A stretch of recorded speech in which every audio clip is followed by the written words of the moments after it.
Oke, baik. Sangat menarik diskusi kita ya teman-teman ya. Ini terakhir Pak, ini pertanyaan terakhir nih untuk Pak Fai langsung ini. Apa sih Pak harapan Pak Fai untuk Pertaapi ke depan Pak? Mungkin dari sisi regulasi, teknologi, pengembangan kemampuan skill tenaga ahli dan sebagainya Pak. Silakan Pak. Ya, ya. Oke, terima kasih Mas Tommy. Saya sih kita kembalikan saja nih dari sisi namanya Pertaapi gitu kan. Satuan Tenaga Ahli Alat Berat Indonesia gitu kan.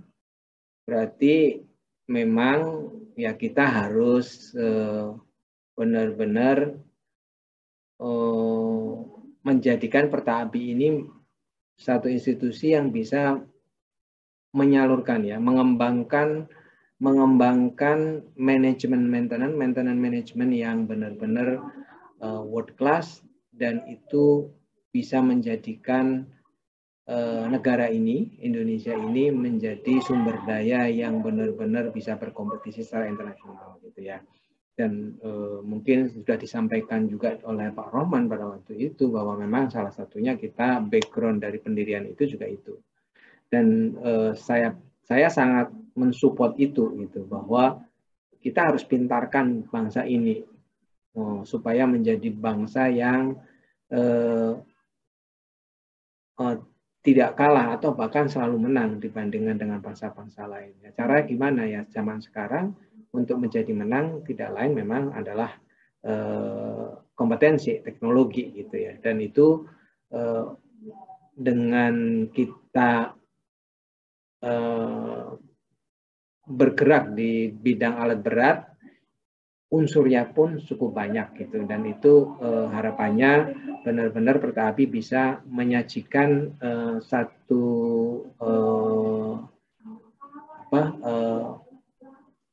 wadah yang bisa dijadikan untuk pembelajaran dari semua sisi pengelolaan alat berat itu gitu ya. Kan angle-nya cukup banyak, dan tadi kan dari sisi satu maintenance proses sendiri, kemudian produk dan teknologinya sendiri itu kan, kemudian regulasi ya. Beberapa hal itu menurut saya memang harus kita canangkan di Pertaapi, dan kita mulai skenariokan bagaimana kita bisa kasih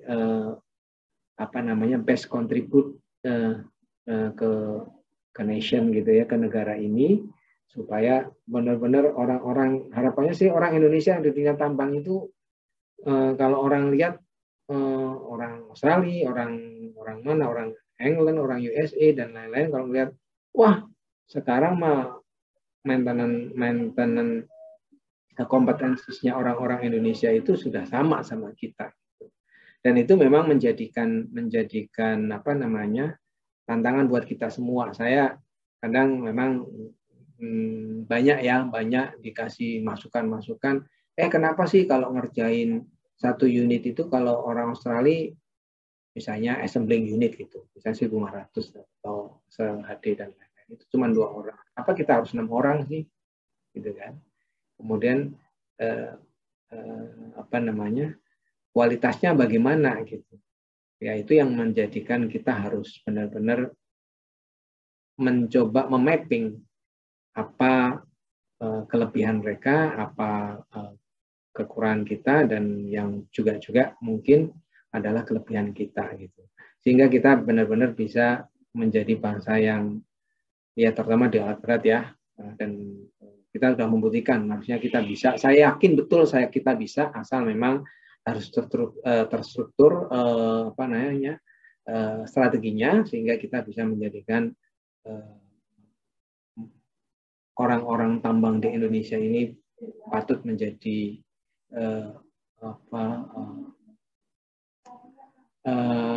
orang-orang yang dipertimbangkan di dunia tambang internasional, kira-kira gitu kan. Ya, dan saya yakin juga kontraktor-kontraktor kita kan juga sudah banyak yang mulai ada di luar ya. Mungkin ya beberapa kontraktor Indonesia itu sudah mulai ngerjakan di beberapa negara luar. Ya mungkin daerah Asia juga, mulai Australia gitu, dan itu menurut saya sih ya yang saya sampaikan tadi menjadi satu kebutuhan yang quote-unquote agak sekarang menjadi pokok gitu ya, karena memang harus head to head berkompetisi dengan orang-orang yang akan ada di sekitar tambang itu sendiri. Itu kira-kira Pak Tommy tambahan dari saya. Moga-moga Pertahabi tetap jaya, tetap bisa kontribusi sehingga bisa tambah dikenal ya kan, tambah dikenal dan diminati oleh banyak orang gitu ya. Amin. Ya, oke. Mungkin itu saja yang saya sampaikan. Terima kasih banyak. Terima kasih Pak Fai. Selalu buat Pertahabi. Terima kasih Pak Pertahabi bisa gitu Pak ya. Pertahabi bisa. Pertahabi bisa. Terima kasih Pak Fai Lasuf atas session yang menarik sore ini. Terima kasih Pak. Mudah-mudahan nanti ada waktu untuk kita lebih dalam lagi diskusi terkait beberapa poin. Terima kasih Pak. Assalamualaikum. Assalamualaikum warahmatullahi wabarakatuh.